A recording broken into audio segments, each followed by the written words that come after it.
নাটোর সদর উপজেলার লক্ষ্মীপুর খোলাবাড়িয়া এলাকায় এভাবেই শোভা বাড়াচ্ছে রোজেলা চা। এই এলাকা এরই মধ্যে ঔষধি গ্রাম নামে পরিচিতি পেয়েছে। ঔষধি গ্রামে রোজেলা চাষে সফলতা পেয়েছেন শহীদুল ইসলাম নামে এক চাষি। তার দেখে অনেকেই এখন এই ভেষজ চা চাষে আগ্রহী হয়ে উঠেছেন। আসলে এটা একটা লাভজনক ফসল। আপনারা যদি সবাই আসেন তাহলে আমরা ওই বিদেশি প্রোডাক্টের উপর নির্ভরশীল হতে হবে না। আমি প্রথম শুরু করি, এখন মোটামুটি আমাদের এখানেও অনেকে চাষ করতেছে।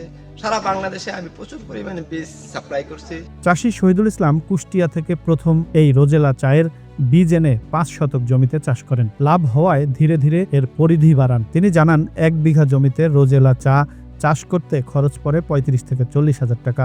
খরচ বাদে তার লাভ থাকে ১ থেকে ১.৫ লাখ টাকা। ২০১৭ সাল থেকে আমি রোজেলা চাষ করতেছি। রোজেলা চাষটা গুণগত মান, বিভিন্ন পুষ্টি উপাদান থাকাতে এটাতে বেশ মার্কেট হয়েছে ইনশাল্লাহ। আমাদের এখানে যে উৎপাদন হয়, উৎপাদনের চেয়েও আমাদের বাজার চাহিদা বেশি, কারণ এটা ১ বিঘা জমি চাষ করলে ১ থেকে ১.৫ লক্ষ টাকা পর্যন্ত বিক্রি করা যায়। রোজেলার ফল উত্তোলন থেকে শুরু করে প্রক্রিয়াকরণ পর্যন্ত অনেকের কাজের সুযোগ হয়েছে এখানে। রোজেলা বারে কাজ করে সংসার ভালোই চলে। মাসিক কাজ করি, আবার ২০-৩০ জন অথবা ১৫ জন কাজ করি। এই ওষুধটা আসাতে আমরা লাভবান আছি। কৃষক শহীদুলকে দেখে এলাকার আরো অনেকেই এই চা চাষ করছেন। আমাদের এই ঐতিহ্যবাহী ঔষধি গ্রামের আরেকটি নতুন আরেক ধাপ এগিয়ে নিল আমাদের এই রোজেলা চা। যেমন এটা অনেক সুস্বাদু এবং অনেক রোগেরও কাজ করে, যেমন হাড়ের সমস্যা, সর্দি কাশি, উচ্চ রক্তচাপ।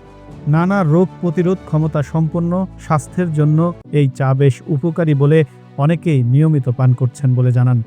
এটা চারা তো রোজেলা চা, আসলে এই চারা আমি মাঝে মাঝে এই চারা খাই। আমি হবিবপুরে যে কালাম বেসর সেন্টারে খাই মাঝে মাঝে, কিন্তু এখানকার যে চারা খাচ্ছি এটা একটু ব্যতিক্রম ভালো লাগছে।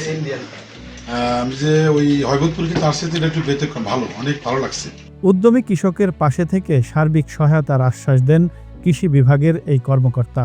তো আমরা দেখেছি যে এর উপকারিতা অনেক। এই জন্য শহীদুল ইসলাম আমাদের নাটোরের লক্ষ্মীপুর খোলাবাড়িয়া কৃষক, তিনি এটি জনপ্রিয় করার জন্য তিনি নিজেই এটি উদ্যোগ নিয়ে চাষ করছেন। আমরা কৃষি বিভাগ এই রোজেলা চা উৎপাদনের জন্য আমাদের যে প্রযুক্তিগত সহায়তা সেটি আমরা দিয়ে যাচ্ছি, সেই পরামর্শগুলো আমরা দিচ্ছি।